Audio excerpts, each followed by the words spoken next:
Olá, tudo bem com vocês? Que legal, que bênção a gente estar aqui novamente. Adoramos a Deus por esse tempo. Já estamos aqui no Instagram e, claro, algumas pessoas podem ser adicionadas logo após esse momento. Então, contamos com a presença de vocês.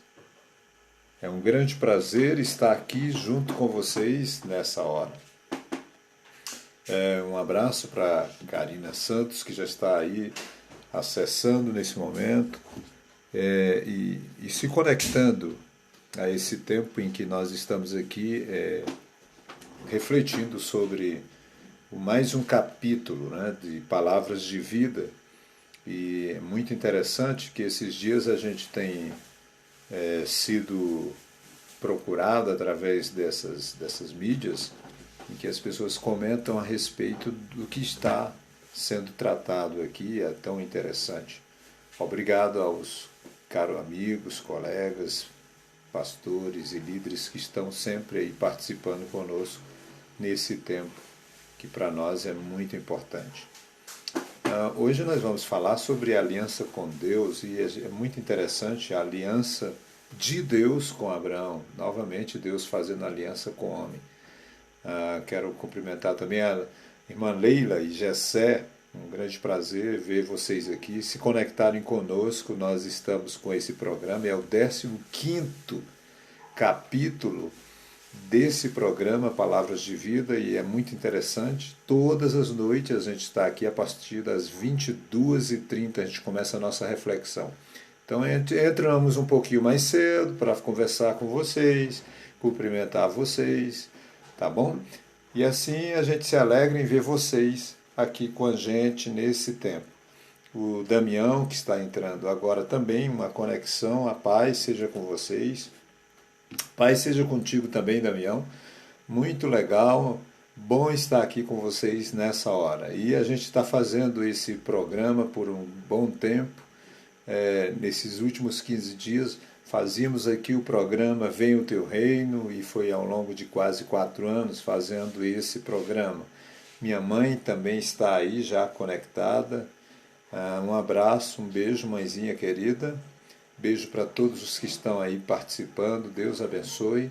A gente vai para uma reflexão hoje do 15º capítulo de Gênesis. Eu fiz um propósito, pessoal, e sei que não é fácil fazer propósitos, né? É melhor você não fazer propósito do que fazer e não cumprir, né?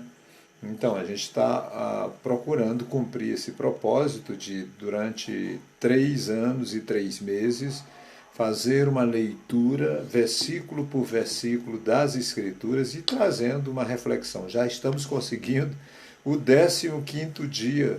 E isso é muito bom diante de todas as atividades do dia, que eu espero que você tenha tido atividades nesse dia tão especiais, que sejam bem produtivas para você e que seja abençoado nesse tempo em que estiver aqui conosco nessa reflexão. Nós vamos começar capítulo 15 do livro de Gênesis. Está aqui a minha Bíblia, capítulo 15 do livro de Gênesis. E, claro, nós vamos procurar acompanhar todo o texto do capítulo 15. E é interessante que você acompanhe comigo, tá? Porque nós vamos aqui ter uma reflexão no dia de hoje. Essa Bíblia é a Bíblia do Discipulado, a Bíblia que a Sociedade Bíblica lançou com os comentários de David Confield, e você pode adquirir ela. A gente tem até algumas aqui ao longo dos próximos meses a gente vai sortear para os nossos participantes, as pessoas que participarem assiduamente. Eu tenho visto, até pelo histórico, da presença das pessoas que sempre estão conosco. Então, se há alguma pessoa a acompanhar-nos durante os 30 dias, né, nós vamos fazer uma campanha aí para o próximo mês, ou dessa quinzena, a partir do dia 16 até o dia 16 do mês de fevereiro. Então, as pessoas que tiverem essa fidelidade de acompanhamento durante esses 30 dias, e convidarem outras pessoas, compartilharem isso, certamente nós vamos fazer um sorteio com essas pessoas para receber uma Bíblia do discipulado. Super interessante, ela tem 56 lições de mentoreio, aliás, 58 lições, em que você anualmente, são 53 semanas, pode fazer uma semana de acompanhamento com as pessoas que você mentorear. Então, é super interessante. E hoje é o capítulo 15. Capítulo 15 vai ser aqui ampliado para que eu possa visualizar o capítulo 15. Ok. Depois dessas coisas, a palavra do Senhor veio a Abrão em visão. É a primeira vez que a gente ouve falar de visão, né? Uma visão. Nesses textos, desde o início de Gênesis, desde o capítulo 1, a primeira vez se cita essa palavra. Por isso que Gênesis é o princípio de todas as coisas, de todos os fatos, relacionamento. Também o Teodoaldo, eu quero cumprimentar você, Teodoaldo Landislau, obrigado por se conectar. Bem, depois dessas coisas, depois do fato ter ocorrido, aquela batalha entre os reis, a oferta, o dízimo, o conhecimento, o contato com Melquisedeque, então, aí começa uma nova fase na vida de Abraão, interessante, e essa veio com uma visão. E essa visão, Deus falou com ele dizendo, não temas, Abraão, eu sou o teu escudo, eu sou a tua recompensa. É muito interessante notar que a conquista dos reis invasores marcou também, teve uma fase na vida de Abrão, porque ele teve aquela experiência de batalha contra os adversários. E a palavra do Senhor, Deus mais uma vez se manifesta a ele, e dessa vez em visão. Então, Abraão, a palavra do Senhor é uma frase usada quando se relaciona a uma visão para indicar uma mensagem profética. Certamente Deus queria falar com ele agora, nesse momento, uma mensagem profética. E é interessante notar que algumas pessoas que têm ouvido essas mensagens aqui, que têm participado conosco, podem experimentar e entender as mensagens proféticas ditas a esses patriarcas, os primeiros patriarcas importantes da história, personagens importantes dessa história humana. Quando a excitação, não temas, essa excitação da perseguição acabou naquele momento e se tornou, na realidade, uma presa fácil para o desânimo, imagine, do terror, diante de uma provável vingança que poderia ser planejada contra ele, para dissipar ele com o seu medo. Ele foi abençoado com essa palavra graciosa, não temas. Olha, é a primeira vez que a gente nota também uma palavra dessa, em que ele diz, não temas. E não temas, no 15º capítulo das Escrituras, e a primeira vez que Deus fala para o seu servo, dizendo, não tenha medo, não tenha medo, não tenha medo, porque o medo poderia ter ficado depois daquela batalha. Depois da batalha, geralmente, fica alguns requisitos da batalha, da guerra. Nós podemos sair de uma batalha feridos de alma, de espírito ou no próprio corpo. Então, simplesmente Deus chega para ele com uma mensagem de consolo, com uma visão e diz, não temas, eu sou o teu escudo. Olha que coisa linda, que coisa maravilhosa. Eu sou o teu escudo. Eu sou o teu galardão, a tua recompensa. Eu era criança, pensava que galardão seria que seria o galardão? Que coisa interessante, que nós receberemos galardões. Eu pensava, deve ser algum tipo de comida, né? Muito deliciosa, algo que o pai vai nos oferecer, coisa que criança, né, pode pensar. Então, imaginava que fosse isso, galardão. É uma grande recompensa pela fidelidade, pela obediência. Então, no capítulo 2, no versículo 2, ele diz o seguinte, Abraão respondeu, Senhor Deus, Que me darás, sendo que não tenho filho? Por que me darás um galardão, sendo que eu não tenho filhos? O herdeiro da minha casa é Eliezer, de Damasco. Ora, Eliezer é na realidade o Damasceno. Eliezer, em algumas versões, aparece Damasceno. Então, ele se sentiu, olha, como é que eu vou receber um galardão se eu não tenho nem filhos? Para quem que eu vou deixar essa recompensa, esse prêmio, esse legado? Né? Eu não tenho herdeiro. Então, quando ele diz isso, aí disse mais Abrão: eis que não me deste descendência, e eis que meu herdeiro é alguém que é nascido em minha casa, é um nascido em minha casa.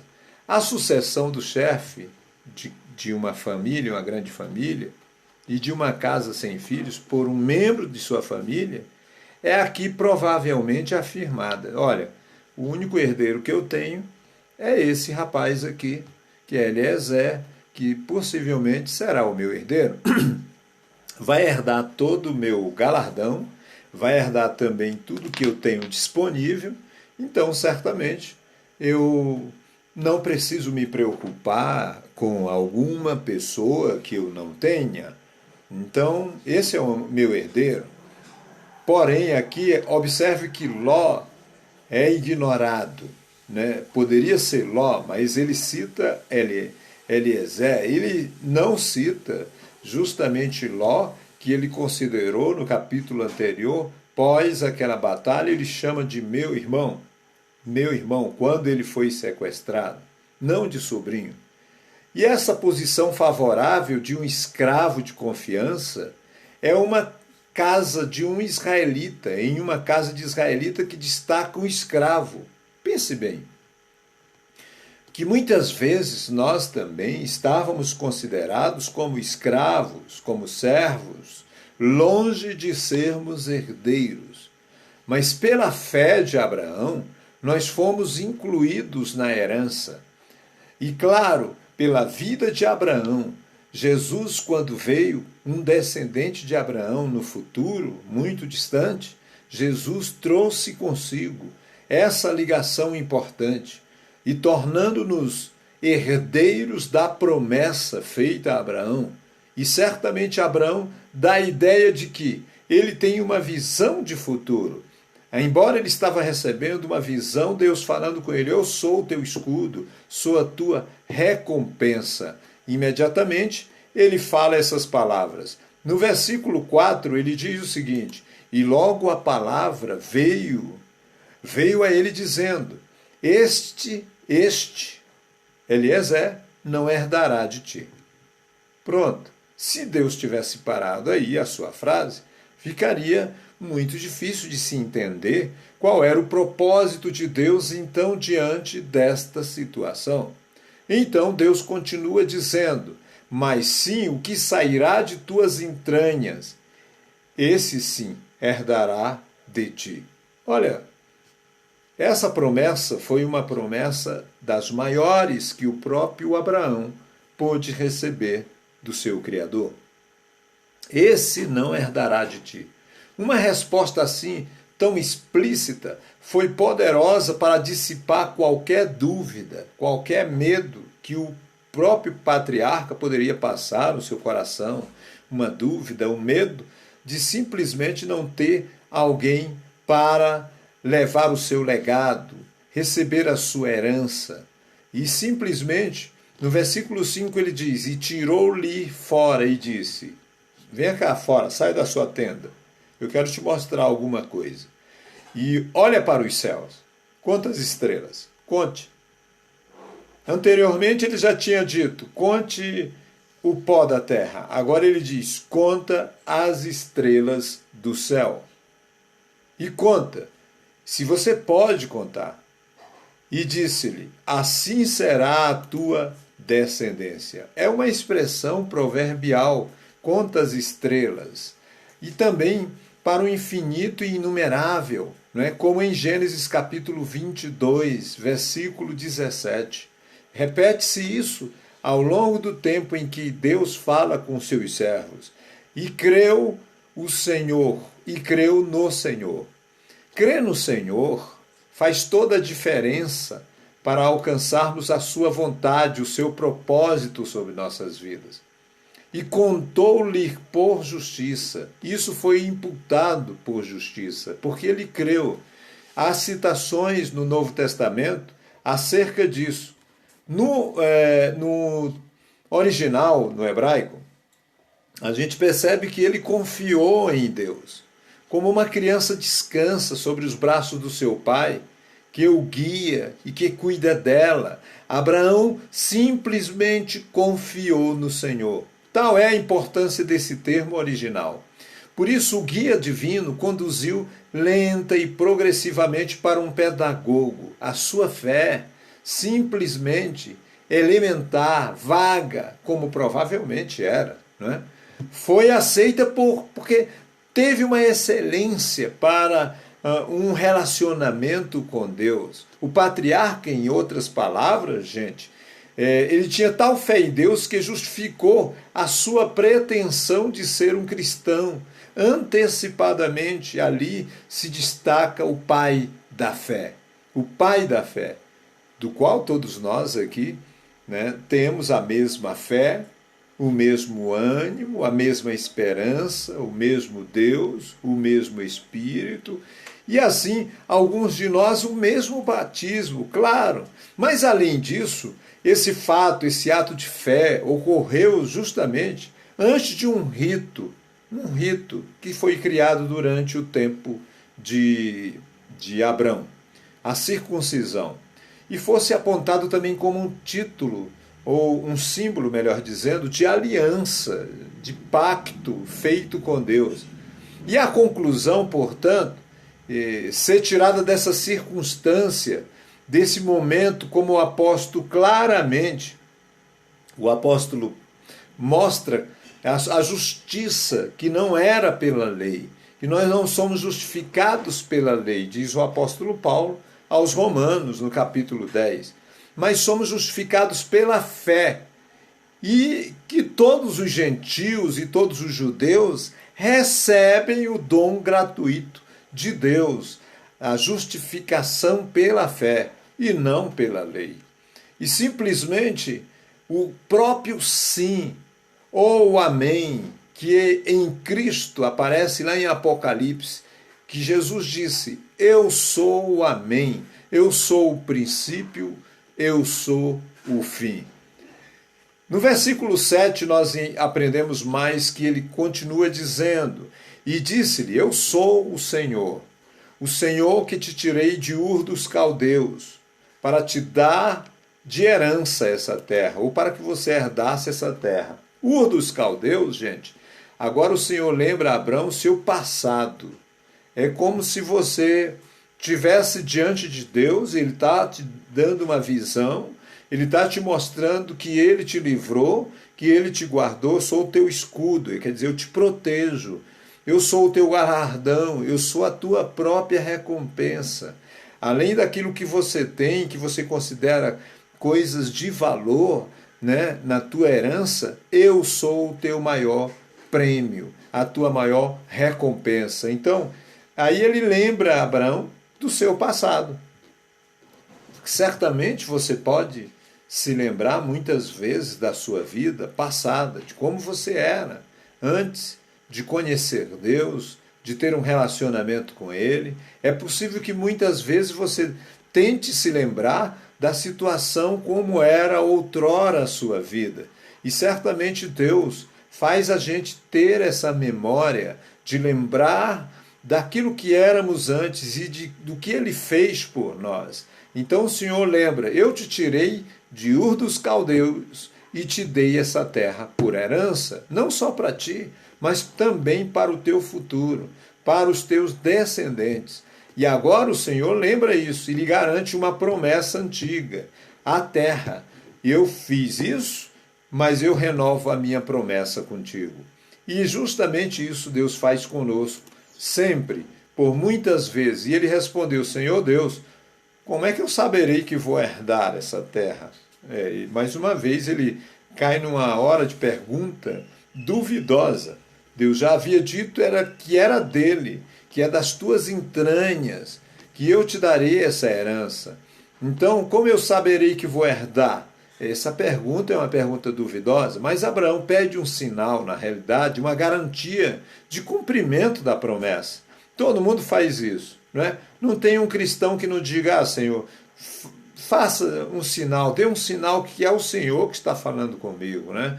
Então, ele prometeu, mas ele queria ver um sinal. Compare essa atitude aí até com Gideão. Vocês lembram que Gideão faz isso diante de Deus? Se é o Senhor mesmo que fala comigo, porque o Senhor chega aqui e diz, vai com toda essa sua força, varão valoroso. Tá, tudo bem, mas me explica aí. Se o Senhor está conosco, prova aí que o Senhor está. Era isso mesmo que Abraão estava dizendo, né? E lhe disse, olha, separa-me uma bezerra de 3 anos, e uma cabra de 3 anos, e um carneiro de 3 anos, e uma rolinha também, e um pombinho. Olha, Deus simplesmente quer saber se sou eu mesmo que estou falando contigo, então me separa uma bezerra de 3 anos, uma cabra de 3 anos, um carneiro de 3 anos, tudo de 3 anos, né?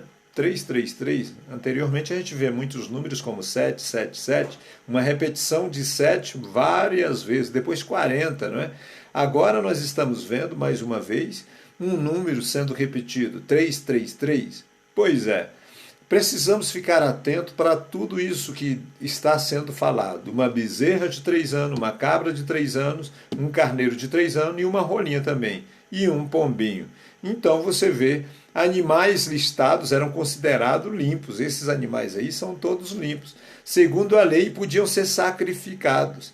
É parte de uma lista que é criada antes da lei, de animais puros. Lembra dos animais puros? Cada espécie dele, 7 espécies de animais que justamente entravam dentro da arca, animais puros, sejam aves, animais limpos que eram répteis, animais dos peixes, aliás, dos peixes não, dos répteis, dos domésticos, e aí os peixes foram os únicos que sobreviveram àquele grande dilúvio, com muita água, né? Foi festa para eles, né?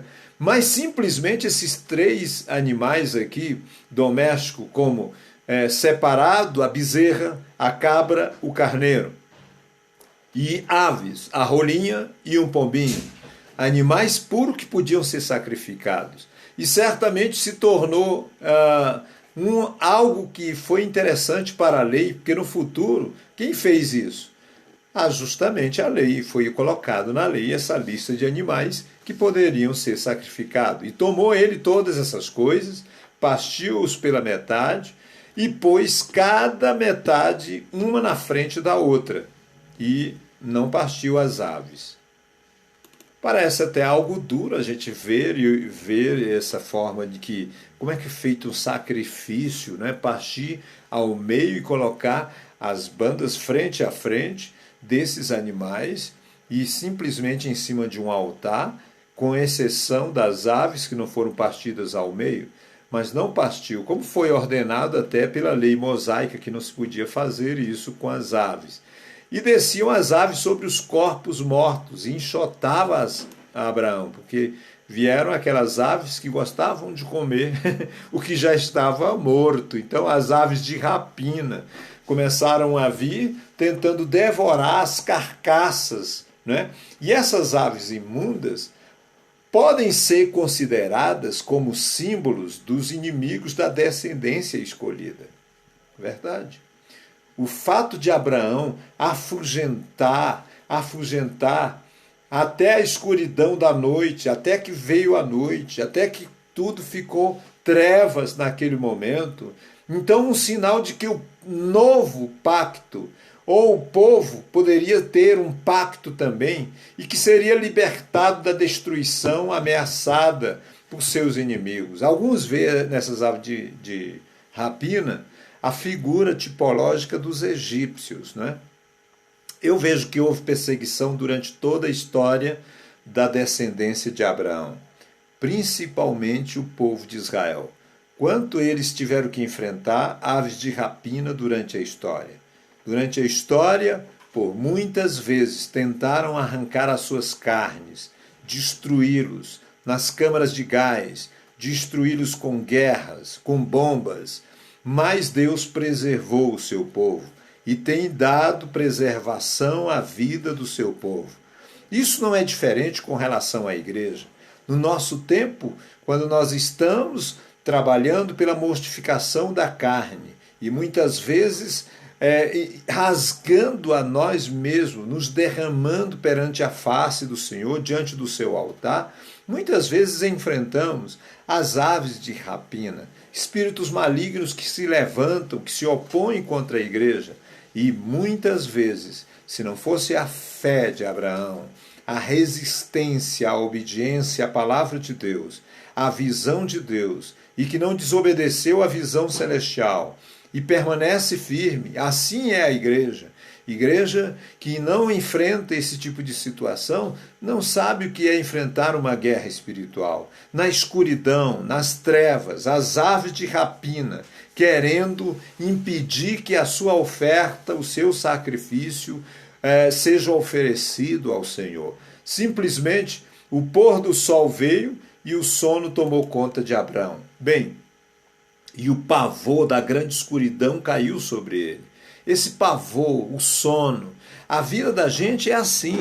Há momentos na vida em que nós só queremos descansar, nos sentimos estressados, cansados, depressivos, ou a nossa mente, o nosso coração se sente cansado das grandes lutas dessa vida, de tantos momentos em que enfrentamos aves de rapina, essas aves que querem destruir o que nós ofertamos ao nosso Deus. Mas esse pôr do sol trouxe sono para Abraão. E eis que veio um pavor, uma grande escuridão caiu sobre ele. Uma descrição vivida de uma sensação de terror. Você pode ter enfrentado isso na sua vida, algum momento em que você enfrentou uma sensação de terror e que você não encontra uma saída, não encontra uma luz, não há nada para você enxergar direito, porque a escuridão impede que você veja aquela clareza da realidade, a transparência da realidade. E você não consegue ver isso numa escuridão, isso causa terror. Certamente no versículo 13 ele diz: então disse a Abraão, tem certeza que a tua descendência será peregrina, enfrentará dificuldades em toda a terra que não é sua, e serão escravizados e afligidos por 400 anos. Olha, preste atenção, que visão maravilhosa. Numa visão profética, Deus se manifesta para ele, já diz logo, de antemão, prepara logo o teu coração, porque vem aí uma palavra de Deus. Aí simplesmente Deus diz: eu sou o teu escudo, eu sou o teu galardão, não tenha medo. Ele sabia, Deus olhava o futuro da própria visão, que simplesmente Deus estava dizendo: olha, você vai enfrentar, a sua descendência vai enfrentar muita luta, muita dificuldade, vai peregrinar por essa terra que não é sua, será levado para um outro lugar, serão escravizados, vão ficar lá 400 anos, por 400 anos, mas bem aproximado da quantidade de tempo que eles ficaram, 430 anos. Mas também há uma profecia nesse texto que já mostra que a descendência deles seria peregrina, gente. A escravidão egípcia é aqui predita. Houve uma previsão de Deus, um aviso de Deus pelo que aconteceria no futuro. Você sabe que Deus avisa todos os seus servos o que pode acontecer no futuro. Ele nos traz provisão, mas ele também nos previne sobre o que pode acontecer. E ele disse para ele, na história dessa semente escolhida, a sua duração de 4 séculos, é indicado um número redondo como 400 anos. Mas esse tempo em que os filhos de Israel habitaram no Egito foi 430 anos, conforme Êxodo capítulo 12, versículo 40. Mas lá nós temos uma declaração exata da história. Aqui nós temos uma declaração profética do fato que aconteceria muitos séculos no futuro. Muitos séculos mesmo. Aproximadamente, aqui nós vemos uma profecia sendo dita muito antes de acontecer, quase 700 anos. Porque tem a vida de Abraão, tem a vida de Isaac, tem a vida de Jacó, já na sua velhice levada para o Egito pelo seu filho José. Isso ainda vai acontecer e Abraão não sabe disso, que a sua herança enfrentará tudo isso, mas Deus lhe revela. Mas também a nação a quem servirão, eu julgarei, e depois disso sairão com grande riqueza. Continuidade da profecia, referindo-se às pragas que ele enviaria no futuro. Isso, ele está falando para Abraão algo que vai acontecer, vamos dizer, daqui a 800 anos eu vou fazer isso e você, sua descendência, seu povo sairá de lá de maneira gloriosa, com grande riqueza. Outra coisa, ele diz, tu, porém, virás aos teus pais em paz e serás sepultado em boa velhice. Virás aos teus pais. Ele simplesmente mostra aqui uma realidade, ou seja, que quem está vivo um dia vai morrer, não é?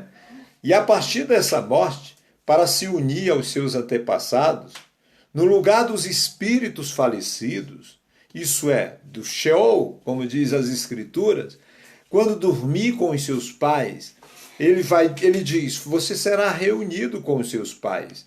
Isso quer dizer de um descanso, de uma herança que todos nós temos garantida e que nós vamos descansar na eternidade. Em boa velhice, ele diz que ele fala de longevidade, que esse homem vai viver muito tempo. E você pode ver o cumprimento dessa promessa em Gênesis capítulo 25. Viver até uma boa velhice e deixar esta vida em paz era como se vê a própria vida dos patriarcas, não é? Considerando como uma recompensa da verdadeira piedade. O galardão de Deus é esse, é viver com Ele para a eternidade. Na velhice virás à sepultura, como um amontoado de trigo que recolhe-se no seu tempo, diz o escritor aos Provérbios. Realmente, é uma sábia palavra da parte de Deus, consolando o coração do peregrino Abraão, e dizendo para ele que ele será também um homem de grande fama em todas as gerações, até na eternidade. E na quarta geração, ele diz, voltarão para cá. Na quarta geração, voltarão para cá, porque ainda não está completa a maldade dos amorreus até aqui. Porque ainda não está completa a maldade. Assim que Deus tolere os ímpios por um tempo, contudo a vingança cai, certamente, sobre aqueles que praticam a maldade. E chega até um certo ponto. Deus se ira. A sua panela, não é, está enchendo. E muitas vezes, quando transborda, Deus age de maneira poderosa para destruir nações. Ele já fez isso na história. Já destruiu nações por causa da impiedade. Já destruiu cidades por causa da impiedade. É preciso ter cuidado com aqueles que fazem o mal, certamente cairão nas mãos de Deus, porque Deus, ele não se deixa escarnecer. Então, no versículo 17, sucedeu que depois do posto sol, aquela visão ele está tendo no momento do sacrifício, ele tem toda essa visão, e aí posto o sol se pôs, já estava escuro, então apareceu um fogo fumegando e uma tocha de fogo que passou por entre os animais divididos. Essa é uma visão maravilhosa. O fogo era real, uma visão real do que ele estava vendo pelo poder sobrenatural de Deus. O fogo fumegando, uma tocha de fogo no meio dos sacrifícios. É bom quando você oferece algo ao Senhor e que você vê o fogo consumir, o fogo espiritual se manifestar naquele momento. A gente clama por isso todo o tempo. uma expectativa de que a nossa oferta, depois de ter resistido às aves de rapina, depois de ter expulsado aquelas aves que queriam consumir a oferta, o sacrifício, então veio o fogo do Senhor. Depois de uma visão extraordinária, depois de trevas, depois de angústia, depois de sono, depois de medo, Deus se manifesta com poder. Por que Ele não livra disso tudo? Ele não livra porque Ele nos dá vitória diante das crises que enfrentamos, diante do medo, diante do terror, diante da angústia. Não podemos desistir de oferecer a oferta de sacrifício a Ele, adorar o seu nome, estar diante do seu altar. Um símbolo da presença do Todo-Poderoso, o fogo. A tocha de fogo aparece como esse símbolo pela primeira vez, pessoal. Pela primeira vez aparece o fogo como símbolo da glória, do poder de Deus. E passou entre as partes do sacrifício de Abraão, na confirmação de uma aliança que Deus fez com ele. Versículo 18. Naquele dia fez o Senhor um pacto com Abraão, dizendo: a tua descendência darei essa terra, desde o rio do Egito até o rio grande, o famoso rio Eufrates. Pois é, nesse instante a aliança solenemente foi concluída. E seu principal benefício, qual foi? É a concessão da terra prometida. A concessão com os extensos limites, lá do rio do Egito até o Eufrates. O primeiro aparece, pode ser que talvez seja o rio Nilo, com as suas margens que constitui no Egito, como o Eufrates com suas margens que delineiam, claro, toda a terra do Oriente, com a qual a terra prometida era adjacente. Então havia uma conclusão de promessa e novamente Deus está confirmando que aquela terra seria do povo dos descendentes de Abraão. E é interessante que ele fala alguns nomes desse povo que estão ali como limites para a sua terra. Os queneus, os quenezeus, os cadmoneus. Você observa aí que tem um monte de eus por aí, não é? Os queneus, os queneneus, os cadmoneus, os jebuseus, os ferezeus, os cananeus e assim por diante. Eles não são mencionados como habitantes, não é? Originais de Canaã. Eles não são. Mas provavelmente eles não foram registrados como esses habitantes dessa terra em Êxodo capítulo 3. Mas provavelmente eles habitaram em alguma parte da Arábia, aos confins da Síria. E certamente os cadmoneus, que provavelmente eram filhos do Oriente, que habitaram nessa região entre a Palestina e o Eufrates. Os heteus, outros que são citados, os ferezeus, os amorreus, os cananeus, os girgazeus, os ebuseus, e aí muda o nome, os refaíns. Bem, nós olhamos para esses textos, os heteus, que eram descendentes de Et, né? A Bíblia mostra eles, Et, que está em Gênesis capítulo 10, versículo 15, e você vê os ferezeus, que eles deveriam ser expulsos da terra pelos descendentes de Abraão. Mas é interessante que eles são depois mencionados como tribos conquistadas. No entanto, assim, eles permaneceram na terra, mas foram reduzidos à servidão pelo próprio rei Salomão. Os refaíns, que são os descendentes de Rafa, eu já falei isso em outros vídeos que você pode assistir e acompanhar toda esse desenrolar, a formação dessas nações, e principalmente o capítulo 10, você vai ver lá, Palavras de Vida, capítulo 10. Eram assim chamados de nativos da Palestina. Posteriormente, conquistados e expropriados pelas tribos cananeias. Tribos essas que estavam ali tomando posse de toda aquela região. E eram conhecidos pelos moabitas como emins. Isso é, eles eram terríveis. Eram terríveis pelos amonitas como os azumins. Amonitas chamavam eles de Zazumins. Então alguns deles refugiaram-se entre os filisteus. E ainda existiam no tempo de Davi. Justamente se manifesta um deles chamado Enaquim, um dos descendentes de Enaquim, que é justamente o tal Golias. Ou simplesmente gigantes, em que Gênesis capítulo 6, versículo 4, chama-os de Nefilins. Eles não estavam necessariamente relacionados com esses nefilins, mas tem gente que quer juntar as coisas, de que Golias era um dos descendentes de nefilins e aí por diante, mas a Bíblia não diz isso. A Bíblia diz que todos foram destruídos totalmente durante o dilúvio.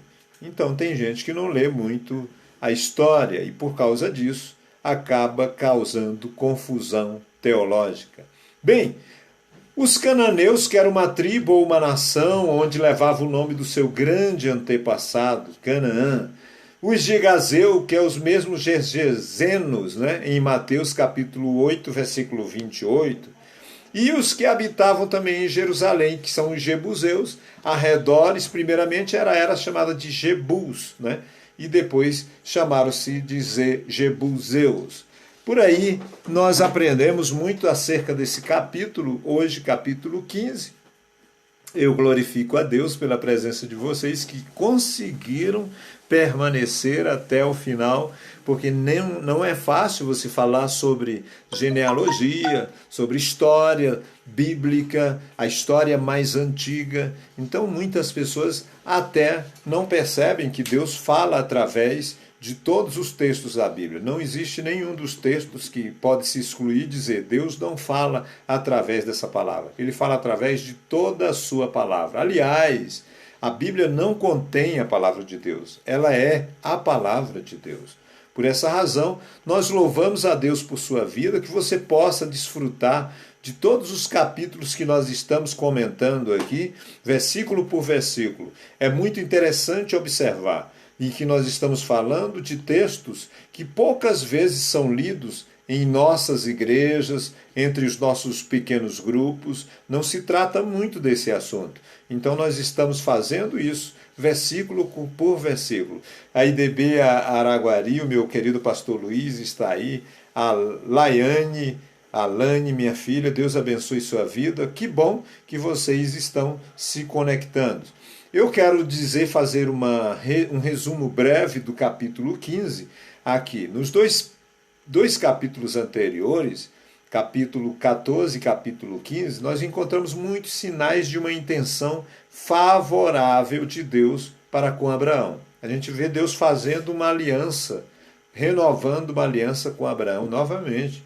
Durante essa renovação, Deus manifesta em visão para ele, como nós vimos agora desde o início, uma visão, e aí ele manifesta para ele, já vem com uma palavra de conforto e de fortaleza, dizendo: eu sou o teu escudo, o teu galardão. Gente, quem é que não quer ouvir? Vocês queriam ouvir isso de Deus, né? Eu sou o teu galardão, eu sou o teu escudo. Não é? Não tenha medo, não tenha medo. Mas depois Deus começa a mostrar que a descendência dele enfrentaria dificuldades. Então, em Gênesis 15, Deus simplesmente nos mostra que a sua vontade solene é em fazer uma aliança com esse homem. Abraão recebeu as mais agradáveis garantias de um Deus generoso, né? Não só comprometeu-se a dar ao patriarca uma extensa propriedade, né? Como ele diz lá no capítulo 14, anda, conhece a terra, de uma extremidade à outra, ela será tua, será dos seus descendentes. E aí aqui ele reforça isso. E com essas bênçãos da semente prometida espiritualmente, que são conhecidas nossas hoje. Todos nós conhecemos as bênçãos de Abraão através das promessas feitas no passado. E o Novo Testamento revela o Antigo Testamento, esclarece o Antigo de maneira tão clara. Por isso que de vez em quando eu cito aqui uma referência do Novo Testamento, porque é o Novo que revela o Antigo. Então, certamente, com essas bênçãos, toda a semente de Abraão, inclusive nós, a igreja do Senhor, até mesmo o Senhor Jesus Cristo, como a semente da mulher, e a possível celestial condição da Canaã celestial, né? Que se representou aqui por uma Canaã no futuro, uma Canaã liberta, em que todas as pessoas são abençoadas nessa terra, simplesmente por causa de Abraão. Todas as outras nações são abençoadas. E elas servem para nos ensinar, certamente, que o que virá por vir, que está para vir, é muito melhor do que o que nós já recebemos até o momento. O que Deus tem prometido para nós é muito maior.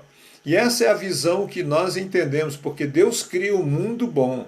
Deus nos dá instruções. Do capítulo 1 até o capítulo 11, é Deus criando um mundo maravilhoso para o homem habitar. Restaure esse mundo depois de um grande dilúvio e recomeça uma história através de Abraão. Então, do capítulo 12 até o capítulo 50 de Gênesis, que a gente vai ficar até 50 dias aqui, meditando sobre esse livro, todo esse livro de Gênesis.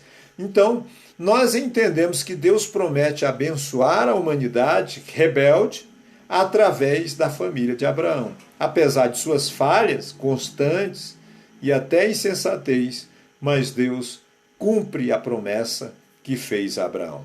E cumpre na minha vida e na sua vida. Se você crê, dê um glória aí, manifesta com a mãozinha que você crê no grande milagre de Deus, curte, compartilhe com as pessoas o vídeo de hoje. É muito interessante notar que diante da oferta que nós oferecemos a Deus, muitas vezes temos que enfrentar as aves de rapina.